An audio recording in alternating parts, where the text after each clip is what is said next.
Okay, Meat Shields, check this out. We know that wrestling's seen its fair share of wild storylines over the years, but trust me, you've never seen anything quite like this. These demon-worshipping wrestling fans are out for blood, and they're turning every fight into a death match, with some of the most up gimmicks that you could ever imagine. Plus, it's got Steven Ogg, so get ready to rumble because we're here to break down the mistakes made, what you should do, and how to beat the wrestling match of death in Dark Match. This job is supposed to be the gig of a lifetime, but it's about to turn into their worst nightmare. Our story takes us all the way back to the 1980s during the dying days of independent wrestling. Every show, Nikki here plays the character Misbehave, a chain-wielding heel persona from an amateur wrestling group. But one day she has the dreams of being a hero, even if her boss won't give her the chance. For tonight's battle, she's up against her rival and fan favorite Kate the Great. But after noticing a talent scout in the crowd, she decides to go off script in the middle of the fight. Kate still takes her down, and frustrated she hauls off and backhands her opponent hard across the face. But the next time that these two see each other in the ring, it's going to be a fight to the death. After the show, her manager Rusty breaks the news that she's being fined half her check for the stunt. Annoyed, she looks for advice from her situationship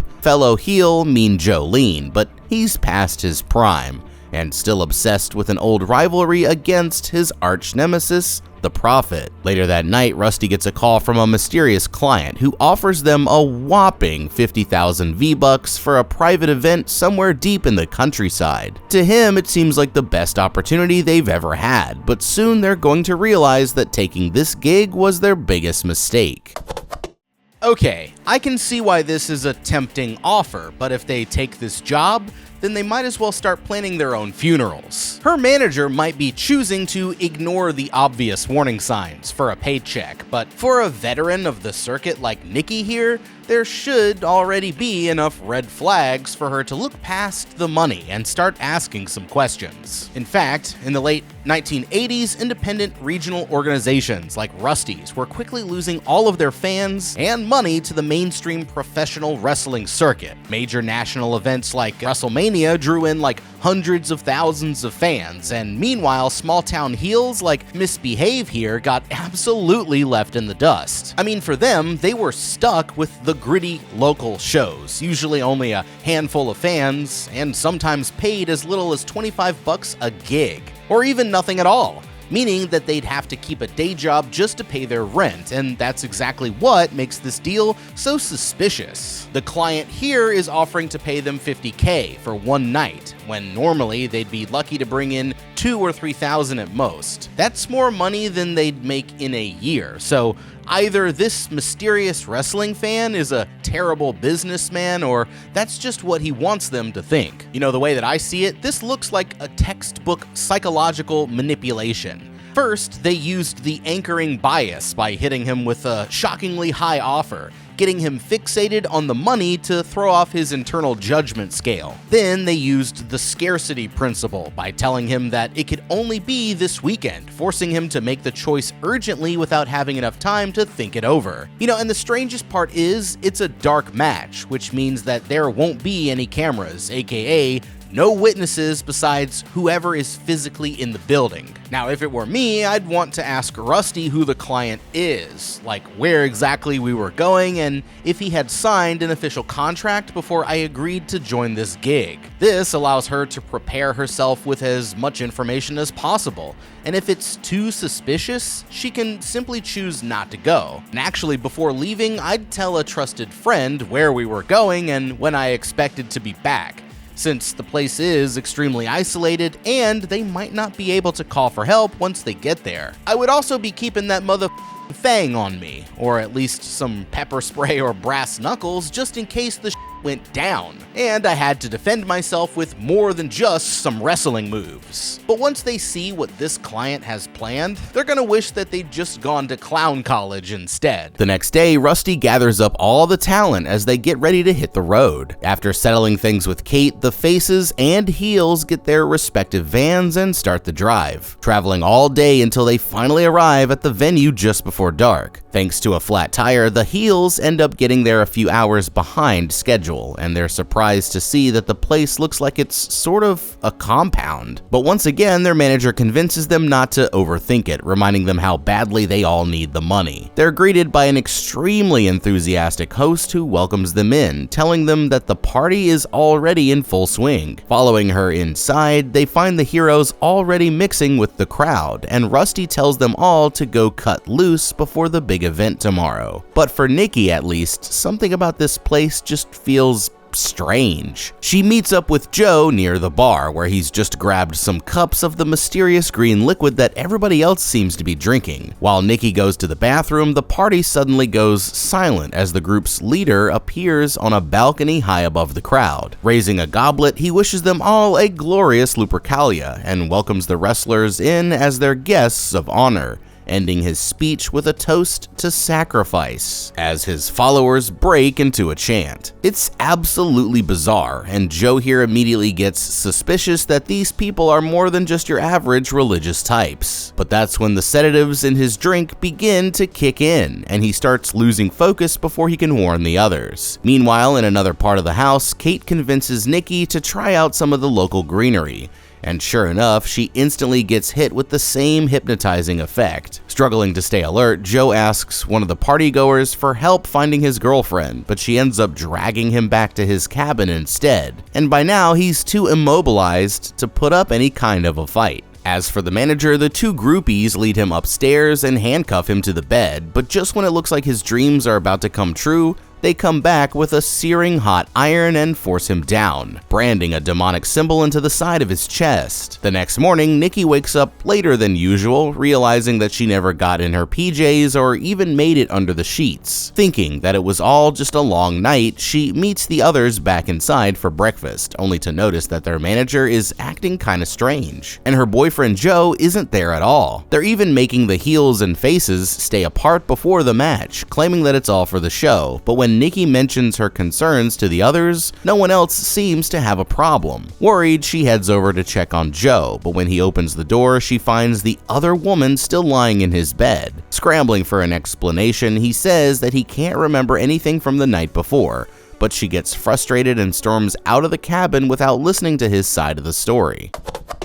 Okay, Nikki here is obviously hurt, but she's letting it distract her from something much more concerning. I mean, these people are weird as f***, and instead of ignoring what Joe's trying to tell her, she needs to start hearing him out. After a welcome party like the one that they had last night, I'd have two important questions for the hosts. What the hell is Lupercalia, and where do I fit in? Now, unless Joe here teaches history as his day job, then I wouldn't expect him to know that Lupercalia was actually a real ancient Roman pagan holiday. That's right, every February, followers would run through the streets of Rome wearing only goat skins and host an absolutely wild festival known for its violence, fertility rites, and sacrificial blood rituals. It sounds metal as Unfortunately for these guys, they've still got about 20 years before they can just whip out their phones and Google it. But even if they don't know exactly what these people are up to, the warning signs of cult-like activity couldn't be any more obvious. First, they have an extremely isolated compound, making it basically impossible for the victims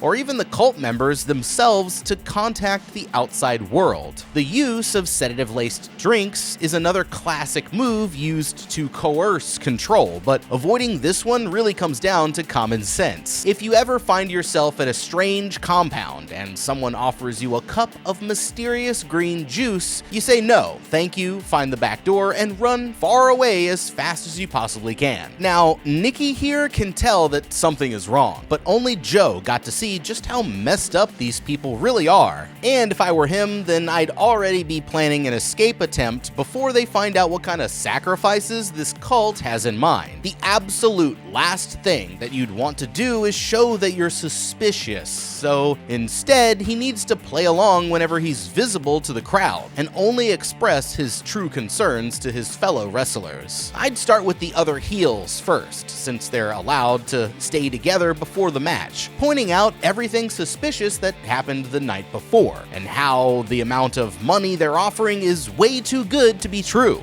It shouldn't be that hard to convince them, and 5 wrestlers working together will stand a much better chance than one or two alone. Then they can team up to find their van, get their hands on the keys or hotwire it, and get the hell out of there while they still have a chance, keeping a low profile for as long as possible so that the cultists won't give them much trouble. Now, before we get too far here, we wanted to quickly check in with some of our friends all throughout the How to Beat video. If you want to look like the cool protagonist from your favorite horror movie, we suggest the official uniform of How to Beat video employees. These are the only shirts in the market specifically designed for signaling to the world you give great movie recommendations and are tailor-made for fending off the following: serial killers, axe murderers, werewolves, death games of all shapes and sizes, fast zombies, slow zombies, medium fast zombies, sexy vampires, ugly vampires, giant spiders, goblins, ghouls, ghosts, and gremlins. Aside from their unique defensive properties, they also just look really cool. So whether you're a video store employee or just someone who wants the world to know you're having a damn good day, head on over to the link in the description and order your apparel today.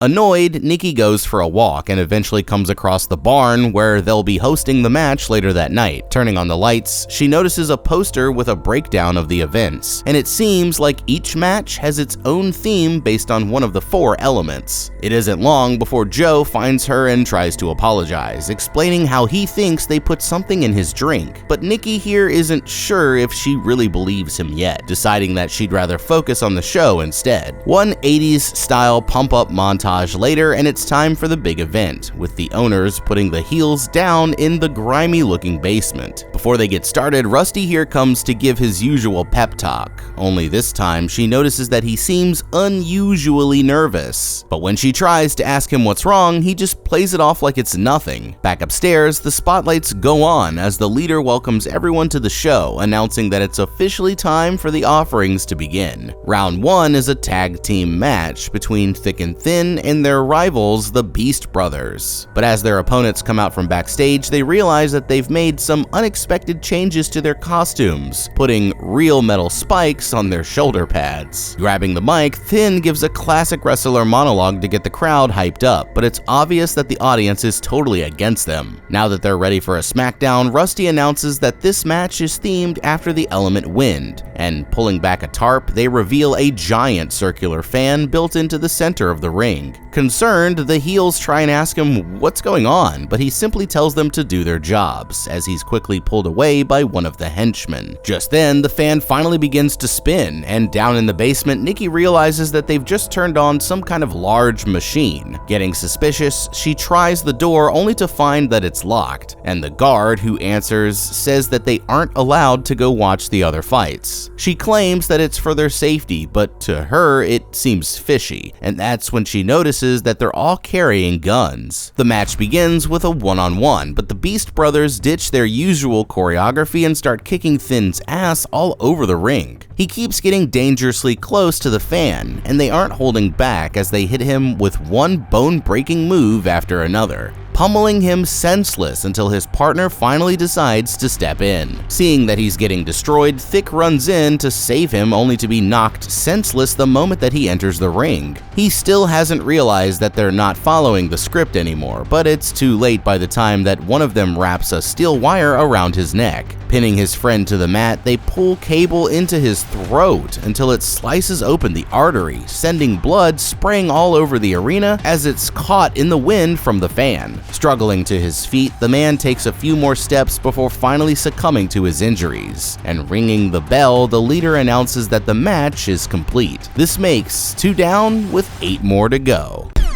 Okay, well, it looks like the boys just met their biggest fan, only I guess it didn't go down exactly how they expected. Now, we know what these matches are really about. The fights are actually the main part of their messed up ritual, and every match has a gimmick based on one of the 4 elements: air, water, earth, and fire. So if you want to win, then you need to understand the rules and also make strategic use of the traps to give yourself the biggest advantage. This event was a tag team tornado match, so instead of a standard tag team match where only one partner can be in the ring at a time, all 4 wrestlers can fight it out simultaneously. Now, knowing this, you might be wondering why Thick here waited so long to help his boy out, and the answer comes from a pro wrestling term term called kayfabe. Essentially, it just means extreme commitment to the bit, and that's why wrestlers stay in character whenever they're in front of the crowd. Even though he technically could have stepped in at any time, tornado matches usually open with a 1v1 showcase, so he didn't see the danger coming here until it was already too late. Now, with that being said, if they had realized that this was a fight to the death, then the best strategy would have been to quickly work together to eliminate one of the brothers. The giant fan in the middle isn't just a gimmick, it's also a potentially useful environmental hazard, because it's pushing a powerful gust of air upward and outward, creating a high-velocity updraft that radiates out from the center of the ring. As the air hits them from below, it's constantly pushing up against their bodies, knocking them off balance. So the key here is to stay towards the edges of the ring and try to force your opponent towards the center whenever possible. From there, you can wait for them to attack and then use their momentum and reduced footing against them, allowing you to easily knock them off their feet. They would also have to account for their opponent's new spiked shoulder pads, but if approached correctly, these could actually be just as dangerous to them as they are to us. Attacking them straight on is not going to work, so instead you'd have to dodge around to their flanks and come from behind or from the sides where the spikes aren't a threat. If you can lure them into a charge, this might cause them to get tangled in the ropes or even crash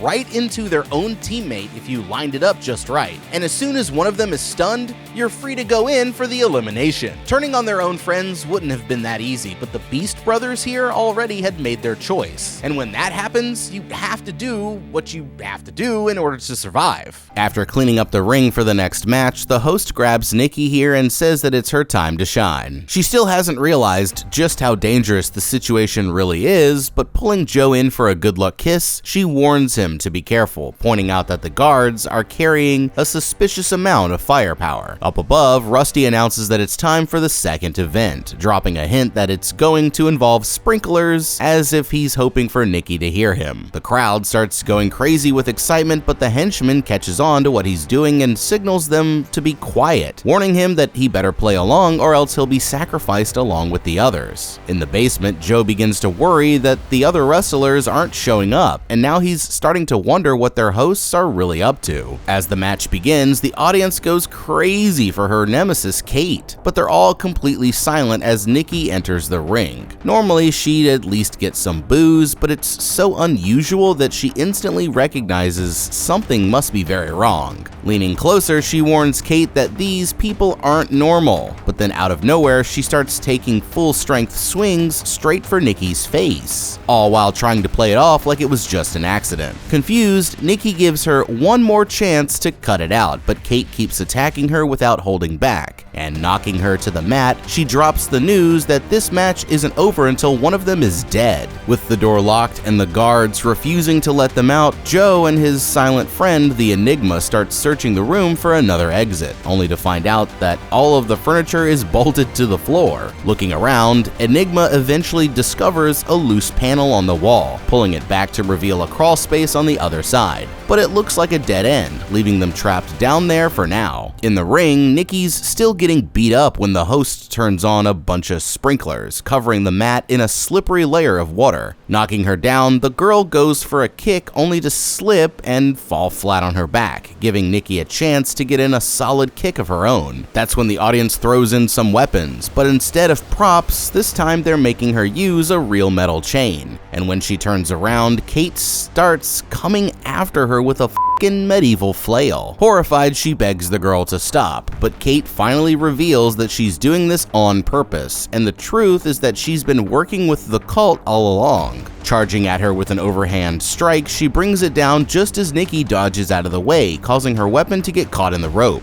Grabbing her chain, Nikki forces her back with a series of powerful swings before flinging it around her neck like a lasso, kicking her away as she pulls it backwards and yanks her legs straight out from under her. Stunned, the woman crashes to the mat as Nikki leaps on top of her, hitting her over and over again with her chain-wrapped fists until she can't fight back anymore. She doesn't want to kill her, but in the split second that she lets her guard down, Kate lunges for the weapon, causing her to pull back and snap her neck before she even knows what happened. That makes 3 down with 7 more to go.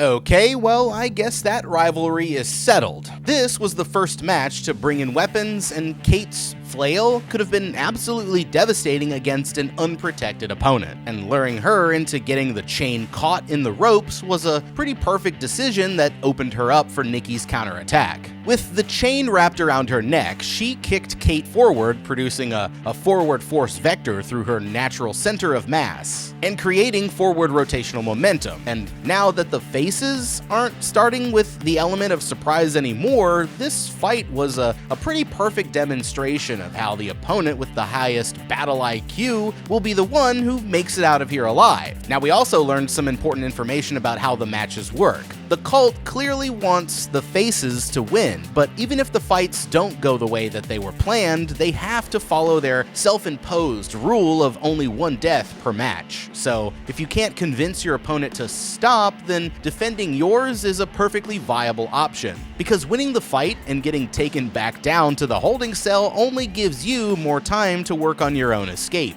Speaking of an escape route, there's no chance that they're fighting their way up those steps at all, so their only choice is to work with what they've got. They know that Enigma is up next, followed by Joe, which unfortunately makes Nikki here pretty expendable. The guards only enter the room to take someone up to the arena or bring them back, so as soon as they take Enigma for his match, Nikki should enter the crawl space and try to look for another way out. Her role in the ritual is done, so even if she's still in there when the guards come back, Joe will be their top priority. And this late in the game, it's a safe bet that they won't immediately drop everything just to start searching for her. This gives her at least the next 2 rounds to search for another way out before they're all killed.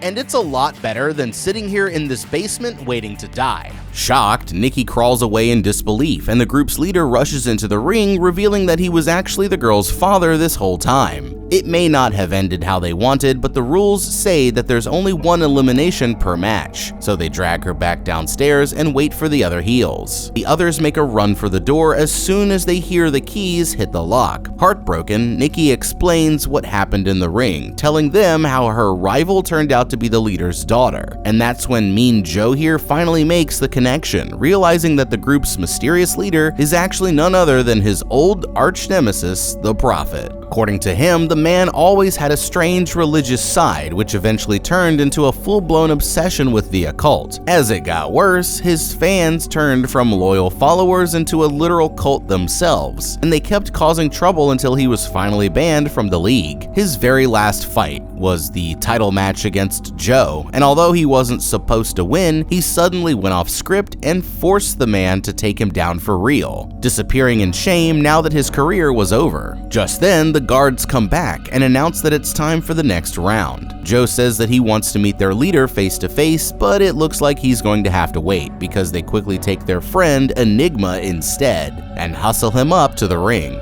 The leader asks everyone for a moment of silence in memory of his daughter, but the show must go on. And now it's time for match number 3. Forcing Rusty to announce the rules, this henchman gets frustrated when he won't cooperate and kicks him down into the pile of dirt at the center of the ring. But what he doesn't notice is the manager here quietly slipping a big shard of broken glass into his pocket. Dragging the wrestlers in front of the crowd, they take Enigma and force his hands into a bucket full of glue before sticking them into another bucket full of broken glass shards, and finally adding a bunch of chalk to hold it all together, turning his fists into 2 plaster-like balls full of broken glass. This is the Earth match, and it doesn't take long before Enigma realizes that it's a battle to the death. Standing his ground, he tries his best to hold his own, but his opponent quickly gets the upper hand and slams him down into the pile of dirt. Meanwhile, the guards drag Rusty back down to the basement, and this gives Joe another idea. He starts acting like he wants to kill the manager as revenge for bringing them here, trying to trick the cult members into leaving the room, but the guards call his bluff, saying that if he wants to kill him, then he'll have to do it in front of everyone. It seems like they're out of options, but that's when he notices the broken glass in Rusty's pocket, and after hitting him a few times to make it more convincing, he suddenly grabs the glass and uses it to take down both guards in a single move,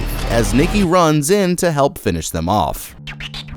Okay, now that's what I'm talking about. Joe here just turned the tables in a major way, and although they still have a long way to go before they're safe, now he and the others can actually do something instead of helplessly waiting to see who's gonna die next. Before we start talking about their escape plan, there might actually be a way that both Enigma and his opponent could survive this match. According to their own rules, only one person can be eliminated per round, but nobody ever said that it has to be one of the wrestlers. And from Nikki's round, we can see that the leader here won't change the sequence of events, even for something as personally upsetting as his own daughter being killed. Knowing this, Enigma and Kid Humble should consider turning on the ref or one of the minions. They definitely aren't going to be happy about it, but unless they're willing to put their whole ritual at risk this late in the game, they also won't be able to retaliate. So to me, it seems like a perfectly viable plan to save both of their lives. At least for now, anyway. Now, when it comes to Joe and the others, they'll need to be extremely careful not to blow this opportunity. The only problem is, it's still being guarded.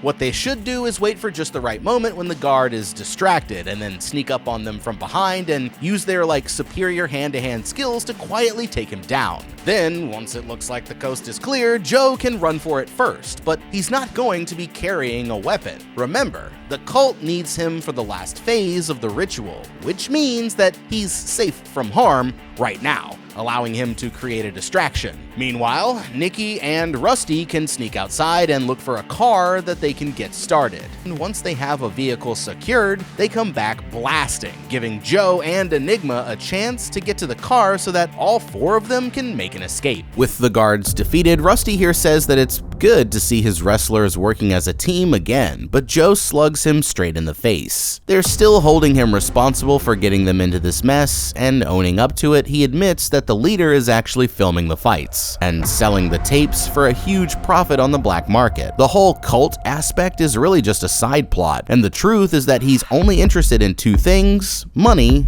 and revenge. Back in the ring, Enigma is still fighting for his life against his opponent Kid Humble, and he starts getting the upper hand. He leaps from the top rope and slams him down into the pile of broken glass, but his energy is quickly starting to fade. All of a sudden, the wrestler picks up a big glass shard and pierces it straight into Enigma's side. And although he tries to hold on, he finally collapses when his injuries become way too much, making 4 down with 6 more to go. Grabbing a weapon, Joe takes a peek up the stairs, but it seems like the cultists have their only exit heavily guarded. He quickly pulls the panel off the wall and tells the others to hide inside the crawl space, volunteering to use himself as a distraction so that they can sneak away. Nikki doesn't like it, but it's the only plan that they've got, so trusting him, she agrees to wait for the signal and then make their escape. When the guards enter the room to take him for the next event, they're shocked to find Joe sitting there alone next to the bodies of their 2 dead friends. He acts like the only reason he stayed was for a chance to get revenge on their boss, and falling for it this time, they lead him out to the ring for the 4th event. Before he gets his chance at the boss, they'll have to defeat his current rival, Lazarus Smashley, in the fire-themed Inferno match, but he has no idea what to expect. His opponent is already waiting for him in the ring, and in the center, they've set up some kind of ominous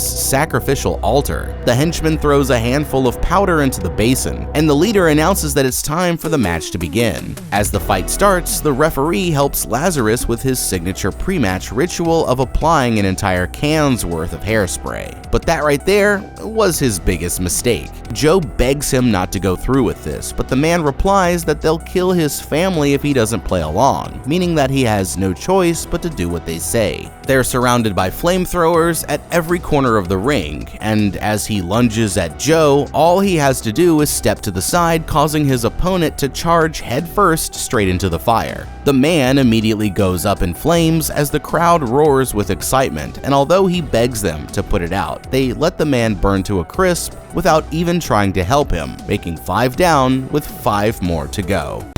Okay, anyone else suddenly hungry for some roasted marshmallows? I've heard of a career going down in flames, but Smashley here just took that to a whole nother level. And when your opponent doesn't even have to lift a finger to win the round, that's how you know that you just f***ed up. You know, every wrestler has their gimmick, and as a product of the 80s, yours was using an ozone-depleting amount of hairspray before every match. But the problem is, that's exactly what ended up leading you to your demise. Maybe instead instead of spending all day looking in the mirror, you should have actually spent some time reading the label. Every can of hairspray consists of 3 key components: polymers or resins to hold your hair in place, solvents like ethanol or isopropyl alcohol to keep the spray in liquid form, and the propellants like butane to push the contents out of the can. But what all 3 of these ingredients have in common is that they're all flammable as Besides giving you your signature look, dousing yourself with a can full of hairspray left a fine layer of solvent all over your skin, and a mist of propellant hanging in the air around your head, so that at the start of the fight, you were already coated in flammable material, homeboy, and surrounded by an invisible cloud of explosive vapor, in the middle of a match where fire was the primary threat. I mean, you don't need to be a science teacher to understand the danger here. And as a matter of fact, anybody who knows what happens when you combine a can of hairspray and an open flame could have told you exactly what was about to happen. But I guess all of those fumes must have put a hole in your brain, because otherwise, it probably would have been smart to skip the pregame ritual so that you wouldn't instantly turn yourself into a human tiki torch. At least Joe can thank you for making his round easy, but as far as you, Lazarus, it just looks like you f***ed up. Now that Joe has been declared the winner, the leader announces that it's time for the final match. And for him, this one is personal. You see, he's holding a grudge over the way people treat wrestling like it's fake, and when he's been making real sacrifices his whole life just for the love of the game. So that's why tonight he's out to set the record straight. Back in the crawl space, the others follow another passage that leads them to a room somewhere backstage. As they're searching for an exit, they find the bodies of their fallen comrades arranged around a pentagram in the middle of the floor, as if they're being used in some kind of ritual. Rusty here finds another exit and thinks that he can make it to the van, but she refuses to leave without Joe, deciding to stay behind and look for him instead. It looks like she's on her own, but that's when Enigma suddenly sits up from the floor, pulling off his covering to reveal that he's still alive. It turns out that he just faked his death once he realized that he couldn't win the match, and now the 2 of them can work together to take these creeps down. While his minions are setting up the ring for the last battle, Joe tries turning the audience against their leader by revealing that he doesn't even actually believe in anything that he preaches. But by now, they're all too interested in the ritual to care. Backstage, Nikki helps her friend take off his glass gloves. And it's not a moment too soon either, because just then, a pair of guards comes in carrying Lazarus's body, and they immediately notice that Enigma isn't there. Before they even know what hit them, these 2 leap out from cover and effortlessly take them both down with some tag team wrestling moves, grabbing their weapons, and spotting a canister full of gasoline that they can use to cause some chaos. Sneaking out the back, Rusty gets to the van and starts speeding away, but he's quickly followed by a guard who spots him driving by. This gives Enigma a chance to sneak around through a side door undetected. Inside, the cult members are all distracted by the final match, and the leader steps into the ring as they seal him and Joe inside a giant steel cage. The crowd goes completely silent as the wrestlers begin smack-talking over their washed-up careers, but as soon as that bell rings, they both go in for the kill. Okay, it looks like the final showdown has officially begun, but they'll have to get this exactly right if their escape plan is gonna work. Now, Rusty here just got busted speeding away, but that's not necessarily a bad thing because it means that all of the guards' attentions are going to be focused on trying to catch him, creating a perfect blanket of cover for Nikki and Enigma to do what they gotta do. They actually have a solid plan already in place, with them splitting up to attack the compound from 2 different angles, and using the gas can as a way to make a distraction, but what they're going to need is time. And even though Joe may be locked in the cage, he's actually in the perfect position to help them out. Right now, the entire crowd's attention is focused on the ring, so what he needs to do is make this fight as exciting and as long as possible. And since he knows that the leader here is actually his old arch rival, he already has all of the ammo that he needs. The Prophet here was already incredibly mentally fragile, and now after the death of his daughter, that's going to be ramped up times 1,000. As a wrestler and cult leader, he loves giving long, drawn-out monologues before a fight, so Joe needs to lean into that, deliberately pushing his buttons to keep him angry, distracted, and rambling for as long as possible. You know, to him, this isn't just about revenge, it's about putting on a show, so by expecting that, he could take advantage of the Prophet's own ego to stall for more time. Now, once the fighting actually starts, Joe should already know exactly what to do because he's wrestled and beaten this loser many times before. By tapping into his memory of those old matches, he can predict which moves the Prophet here is going to throw out, allowing him to continue countering and stalling until his friends finally create a chance for him to escape. What none of them realize is that Enigma here has already breached the perimeter, and sneaking through the halls, he makes his way to the room where they're recording the fights, dropping the guard without even giving him a chance to surrender. He kicks in the door and tells these two minions here to cut the feed. But when the headset dude starts talking back, he just puts one straight through his dome without a moment's hesitation. For a second, it looks like the lady wants to smarten up, but then she hits her radio in an attempt to sound the alarm, and Enigma here blasts her in the stomach before unloading the rest of the clip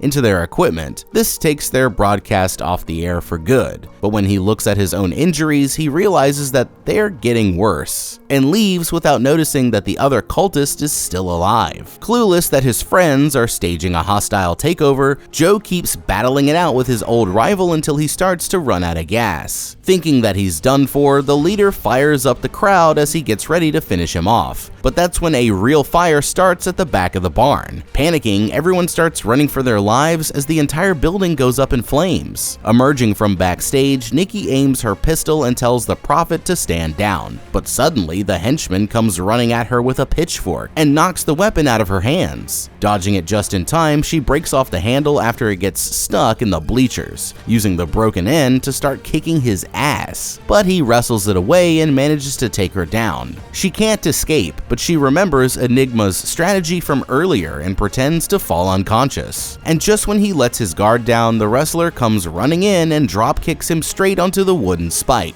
It's a badass moment for the true GOAT of the squad, but unfortunately that's when his injuries finally catch up with him, making 6 down with 4 more to go. Nikki here is heartbroken over the loss of their friend, but there's no time to waste because in the ring, the leader finally has Joe defeated, and he's about to end their rivalry once and for all. Stabbing at him with a dagger, he blocks the attack with his hand at the last second, and it buys just enough time for Nikki to storm into the ring and save his life. The two of them break out into a brutal fight that looks like it could go either way, and although the Prophet tries to fight dirty by bringing in a sacrificial dagger to a wrestling match, he ends up paying the ultimate price. Spinning the blade around, Nikki drives it deep into his chest and kicks it home. Grabbing the title belt on their way out, they rush through the burning building until they eventually find an exit. And as luck would have it, Rusty happens to pull up in the van at the perfect time, offering them a ride out of there as the rest of the fortress goes down in flames. That makes 7 down with 3 survivors, and their nightmare is finally over, or at least that's what they think. But back at the compound, the last remaining cultist uses their bodies to complete the ritual, and believe it or not, it actually works. Thinking that they're safe, the survivors are driving back towards civilization when the earth all around them begins to rumble, and some kind of powerful supernatural force rocks the van. Looking ahead, they're stunned to see a 20-foot-tall demonic creature standing in the road. But what it doesn't know is that there's a new champ in town, and grabbing her chain, Nikki emerges from the van prepared to give him a beatdown of unholy proportions, proving that you can wrestle just about anything if you're willing to believe. Give it up for all my wrestlers out there in movie land. What a fire movie, dude. I really enjoyed this one, but I have to know, would you guys have done anything differently?